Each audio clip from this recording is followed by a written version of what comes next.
And it's us again. Greetings, everyone, and welcome to another edition of Don Hammond's Arlington Weekly News. Thanks for joining us. I'm Craig Nolan. Hey, Craig. I'm Daniel Pineda. And I'm Richard Koris. Richard sitting in for our wandering and on assignment. Reporter Adele is on assignment over on a riverboat cruise somewhere over there. Having fun. Huh? Having a good time. And we hope to get a report soon. Here's our rundown. News and CBB, EBG with Richard Koris tonight. CBB, as I mentioned, Roland Denise, and she's looking at Turn Me Loose tonight. Oh, wow. News for Senior segment, per usual. And then our own styrofoam mom, Miriam Gennari, and her chat with Dr. Charles Toftoy. And that's our show, but before we begin, here's a social media reminder from Senior Pineda. Absolutely, Mr. Nolan. You can watch the Arlington Weekly News on our very own YouTube channel. That's youtube.com/Arlington Weekly News. And the number 1. Also, facebook.com/ Richard's a little slow there. Facebook.com/Arlington Weekly News. And also the radio. And also the radio, WERA 96.7 LPFM. Check us out. We're in your ears. You've been on the radio a couple times. A couple of times, yeah. Sat in with Mary Cliff on her show a couple Sunday nights ago. It was a lot of fun. May do that again if I'm invited back. All right. Here we go with the first of our news items. A planned shutdown for metro repairs has been rescheduled to reduce its impact for lowly commuters. The shutdown will still last 4 days, but is now set to start on Friday, November 9, and then last through Monday, November 12. And since the 12th of November is also Veterans Day, that will save some workers and commuters 1 day of commuting. The work will close down Crystal City and Reagan National stations. If you're wondering, they'll be replacing some switches and installing new concrete pads and stuff like that. And also the trains between Braddock Road and Pentagon City stations, they'll be involved, affected by this. Travelers on the blue and yellow lines are likely to experience additional crowding, so heads up, metro shutdown coming up on the 9th. Daniel. Well, Craig, in other news, first it was spray-painted flowers along the sidewalks near Crystal City. Now there are colorful bicycles appearing in the same area, some of them decorated with flowers.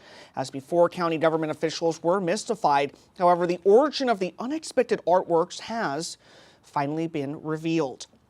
They were instigated by J.B.G. Smith, the major developer in Crystal and Pentagon cities. The actual work was done by a company called Groundswell, a group of architects, landscapers, and artists from Philadelphia. It looks pretty, but maybe next time JBG Smith would consider using artists from Arlington. Local artists. That's a thought. Absolutely. Good idea. Good idea. All right, Daniel, also in our news items, Arlington officials have decided to allow dockless vehicles to operate up to 750 electric scooters over the next 9 months. This is part of a 9-month pilot program to see how well the popular travel phenomenon can be managed into the future. It was a unanimously approved decision by the County Board on Tuesday, September 25. Here at Don Hammond's Arlington Weekly News, we're advising drivers, cyclists, pedestrians, and everyone out there on the roads just to be aware and get ready, and also be careful out there. The scooters are out there. Daniel. Well, Craig, here's a partial update on the budget situation concerning Arlington County's 3 TV channels. The 3 affected entities are the Arlington County Government Channel, the Arlington Public Schools Channel, and Arlington Independent Media. There has been speculation that an outside contractor, Columbia Telecommunications Corporation, has been hired for an analysis, but according to County Board member Christian Dorsey, that would have been at the discretion of County Manager Mark Schwartz. We have emailed Mr. Schwartz for more information, which we will pass along when it becomes available. Stay tuned for that. All right, we'll be back with our CBB file right after we hear from our EBG segment. Here is Richard in another installment of It's Easy Being Green. Yeah, I almost fluffed that one too. Oh, man. Holy fannoli. That was tough. Here's Richard. Hey, Richard. Every once in a while, we might include a story about something called RIP. For a lot of people, that's short for rest in peace. A frustrated mechanic might also use it as shorthand for rust in pieces. However, if you visit some of Arlington's parks, you might see signs showing its other translation, remove invasive plants. For example, there's another RIP event coming up soon. It's on Saturday, October 13, from 9:30 to 11:30 a.m. at the Gulf Branch Nature Center and Park, 3608 North Military Road, here in Arlington. Well, it's something to do on a Saturday morning since the major networks no longer run cartoons, but I imagine a lot of people might be wondering, why bother? Aren't all plants created equal under the Constitution? Well, actually, there's nothing about plants in the Constitution, but still, people might wonder. Well, here's the deal. Some plants just grow and get big and do their own thing. Most provide oxygen, and some provide fruit, and some just stand around looking nice. Some of these plants came from other countries. A lot of them get along just fine with the existing environment, so there's no problem. However, some plants don't play well with others. They grow aggressively, spread rapidly, and displace other plants. Insects, birds, mammals, and reptiles who depend on native plants can be put at risk when their habitats or food sources are wiped out by invasive plants. It's kind of like putting a raptor or a tyrannosaurus on Noah's Ark. At the end of 40 days and 40 nights, you'd probably just end up with nothing but the raptor or the tyrannosaurus. Consider the pansies. Pansies were originally crossbred by an English lady called Lady Mary Elizabeth Bennet. In 1812, she introduced them to the horticultural world, and they became popular. Now, I know it might be hard to imagine hordes of pansies storming across the landscape, beating up redwoods and frightening children, but in certain parts of the country, they have actually been reported as being invasive. The nearest state affected is Pennsylvania, so Arlington is safe for now. If you see a pansy, it's okay to leave it alone.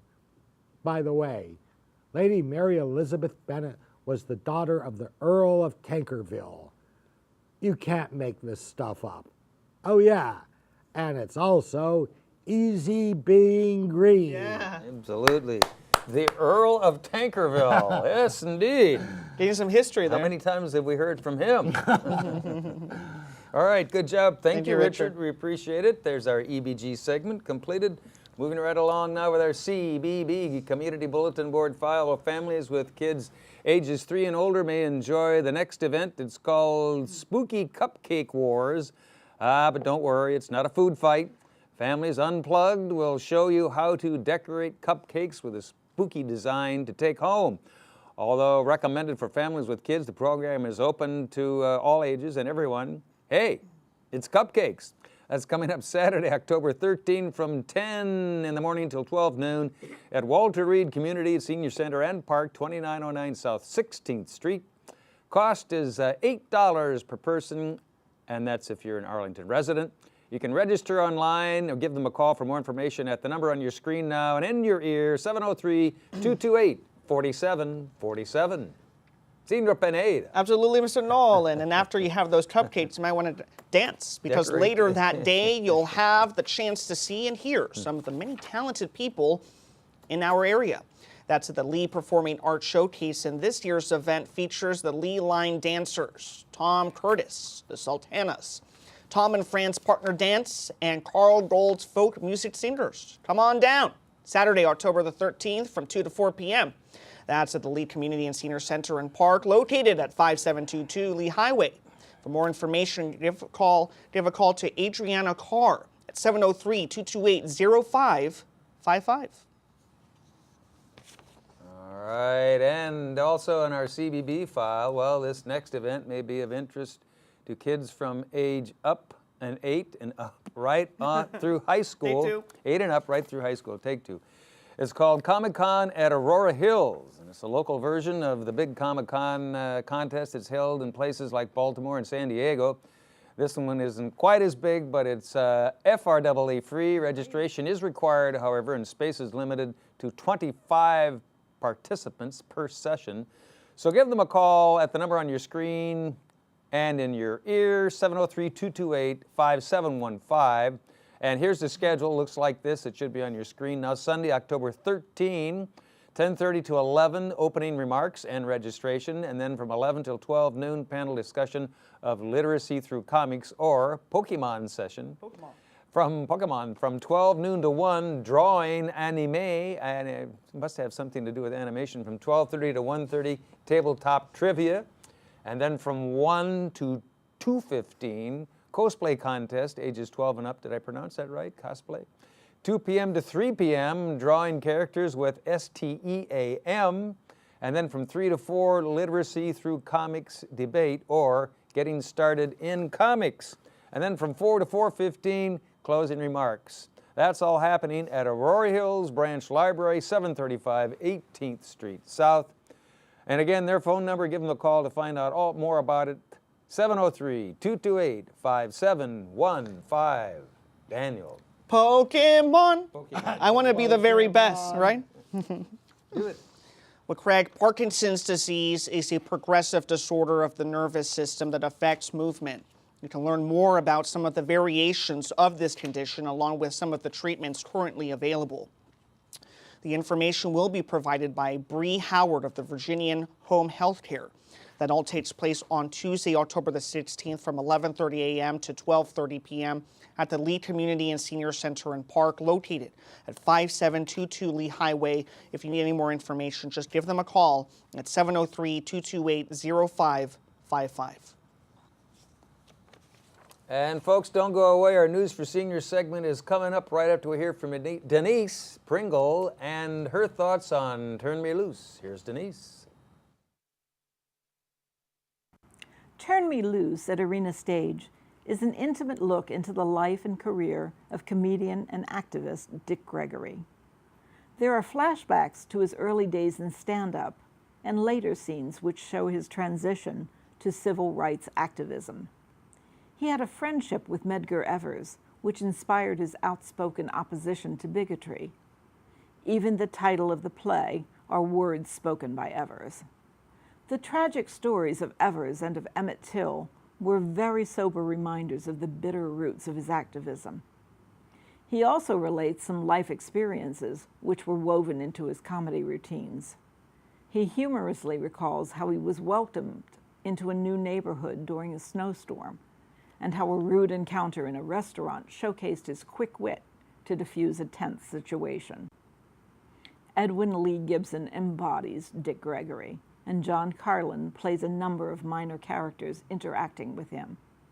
He often heckles Gregory as they replay tense moments from Gregory's transitioning career when he would play to all-white audiences. Hugh Hefner hired him to perform at his Playboy Club and advanced his career. There is rampant use of the N-word, with Gregory telling an audience that his pay was increased each time it was uttered against him. There are also scenes of his getting telephone calls from Jack Paar and his frequent refusals to appear on The Tonight Show. That impasse was resolved only when Paar invited Gregory to sit on the couch and join the conversation, unlike the previous black comedians who were invited to deliver jokes and then immediately dismissed from the show. Later in life, the brave trailblazer would eschew his high-paid career for a more activist life here in Washington. He even mounted a write-in campaign for president in 1968. John Gould Rubin directs the provocative scenes of playwright Gretchen Law, and the minimalist set design is by Christopher Barreca. The microphone for his stand-up routines, a couple of chairs, and a small telephone table are the only necessities. Turn Me Loose plays through October 14th at Arena Stage. Celebrate the comic genius and historic protests of the man who paved the way for performers who followed him. I'm Denise Pringle. Now back to the news desk. All right. Thanks, Denise. Thank you, Denise. What do you think? Think she liked it? She always liked it. She doesn't always like Doesn't always like things, but she gives us her opinion, and we appreciate that. Thanks, Denise. Thank you, Denise. And her thoughts on Turn Me Loose. Turn All me right, loose. as promised now, here we go with our News for Seniors segment. Well, receiving a cancer diagnosis is not only frightening but confusing as well. What to do next and who to talk to are among some of the first questions.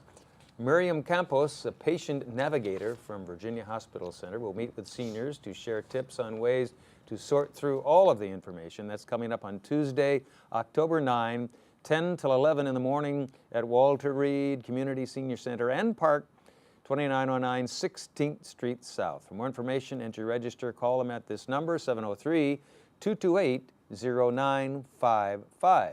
Daniel. Well, Craig, representatives from the Home Depot will meet with seniors to demonstrate the how-tos and never-dos of electricity. They will show how to avoid holiday lighting mistakes, how to rewire a receptacle, how to replace a ceiling light, and much more. The demonstration will all take place. That's on Thursday, October the 11th, 10 a.m. to 11 a.m., also at the Walter Reed Community and Senior Center and Park, located at 2909 16th Street South. To register, give them a call at 703-228-6300. All right, Daniel. And also, I forgot my News for Seniors glasses. I know. There we go. Oh, much You're better. too late, though. The Sultana Dance Troupe is an example of the ancient art of movement, perhaps better known as belly dancing.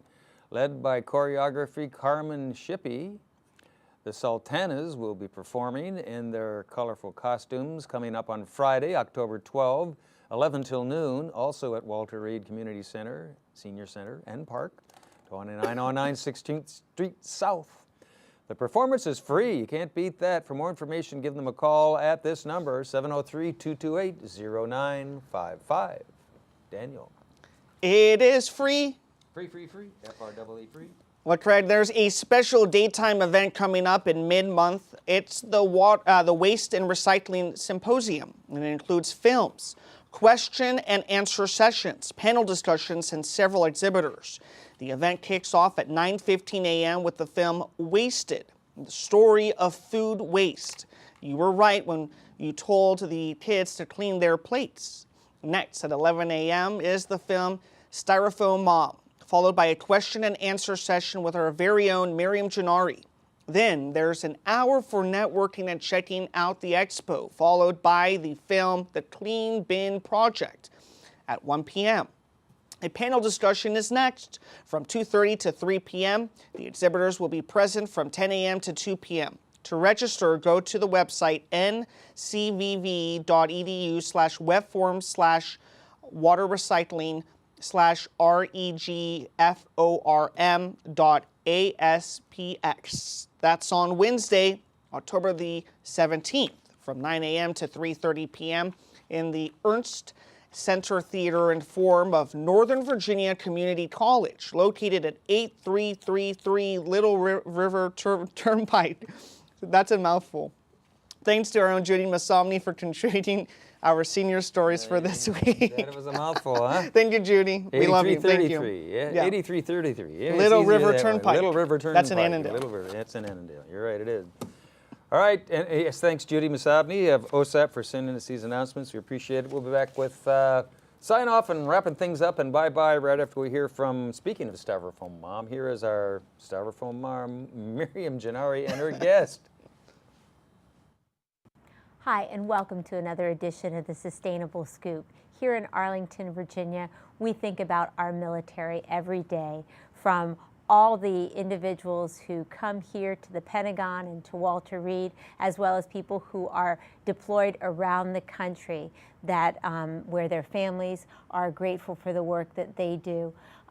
One of the challenges that they run into very often is that they're in the line of fire, and many times people are injured while serving the military. Joining me today is Dr. Chuck Toftoy. He's a professor.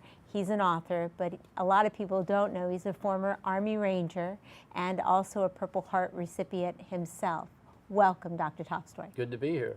Thank you so much for this wonderful work you're doing with the Wounded Warrior Mentor Project. Tell me about it. Yeah, it's a program that's incredible. Started in 2004 by classmates of mine at West Point, and now it's nationwide. But it's when you're a mentor, you know, you have a wounded warrior that's come back from like Iraq and Afghanistan, and the injuries are just a diverse type of thing. Like I've done 9 wounded warriors. You've had 9 people come to you for mentoring and guidance. Yeah, over this time I've had 9 wounded warriors. And what you do is you mentor the one wounded warrior one-on-one until he or she leaves the treatment center at Willy Reed. So and not all of them are from here. They're from around the country, right? Oh, sure, yeah. They're all from around the country. But I mean, they're at Willy Reed because they've got to get through the process, you know, of this injury. Recovery. You know, the prosthesis and physical therapy, and some have taken, I've been with them a year and a half. So some are a little shorter than that, but then they go from here. When they go from here, then as a mentor, I lose that person. But it's nationwide, so another mentor can pick them up somewhere else in the country. Well, I'm glad you're mentioning that it's a mentor project. We don't want people to confuse the Wounded Warrior Project with the Wounded Warrior Mentor Program. Yeah, that's a good point, because we're 100% volunteers. Gotcha. Even the person on top of our organization, all the staff and everything, they're all volunteers. And the reason they're volunteering? Pardon? And the reason that they're volunteering? Well, because their heart's in the right place, you know.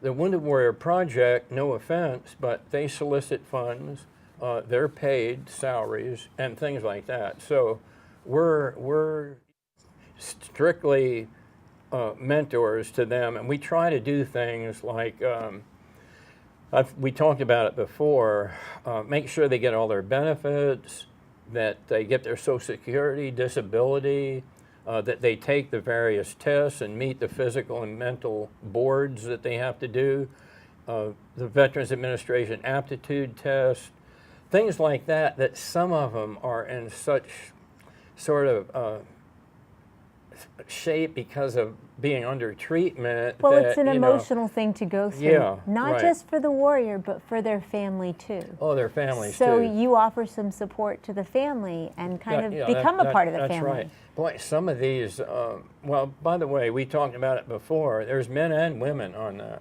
We've had women with both legs off above the knee, you know. So, and women are really involved in this program. A lot of the case managers are women, and each wounded warrior has a case manager to go to for, like you said earlier about the resources. What resources can I get? Also, they ping on us too as mentors. It's really a great thing, and well, tell me about a couple of your mentees. yeah, okay. There was 9 of them, not to mention any names, but they're all different experiences. I had 2 captains, and the rest were sergeants of the 9. And I had one that was had traumatic brain disorder, you know, disability, and he was on a suicide watch. Wow. And you know, you worry about things like, I'd worry at night, is he going to jump off the Rappahannock Bridge or something, you know? And finally, make it long story short, how you can help them, you find out what their interest is, and we don't have a lot of time, but quickly, his interest, I found out, were disadvantaged children. Just happened to find that out, so I had him do a business plan, and he wrote a business plan on that, you know. So, and his wife had left him before, and now that he got organized, she came back. So what's happening is that you're getting to know them on a personal level. Absolutely. And giving them a reason to live. Yeah. And the reason that they relate to you must be because you served in the service as well. Yeah. So there are a lot of people Yeah. in our area that are retired service members that could be doing this kind of work. Everybody watching knows this. whatever sector you're working in, it takes a while to build up a real trust and bond. But as soon as they see that Purple Heart up there, and they've got one, Or that army shirt. well, within seconds, when they see that Purple Heart, we're automatically bonded within seconds. Well, you're all heroes. I mean, the courage to fight on behalf of all of us and to go to the faraway, dangerous places. Your families make those sacrifices. It makes sense that this organization would be here for you when you come back. So how do people reach out to you? Well, of course, the way it works is that the wounded warriors, when they're injured, they come to Walter Reed. Make a long story short, they are interviewed, very thorough interview, and then we have a matchmaker. And the matchmaker takes that interview, and they say, like, oh, Toftoy was in the 82nd Airborne Division. He's injured from the 82nd Airborne Division. There's a good match, you know. So what we need is we need volunteers that are from the Army, Navy, Air Force, Marines, everything, Coast Guard also, to volunteer and be mentors for these warriors. And to get to your website, what is your website?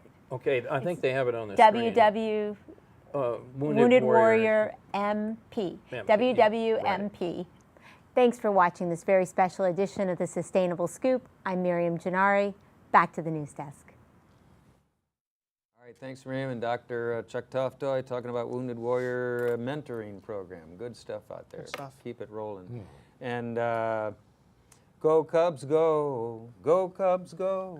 Yeah. Hey, Chicago, what do you say? I saw The a man Cubs who are danced with his gonna. wife. We missed So that. you want a terrible rendition of that. You might want to hear that just one last time as the Cubs gave it up in 13 innings last night to the Rockies. So now the Rockies and the Brewers will. The Cubs won their take World it on Series, and though. Strap it on and play Friday. I think they play Friday.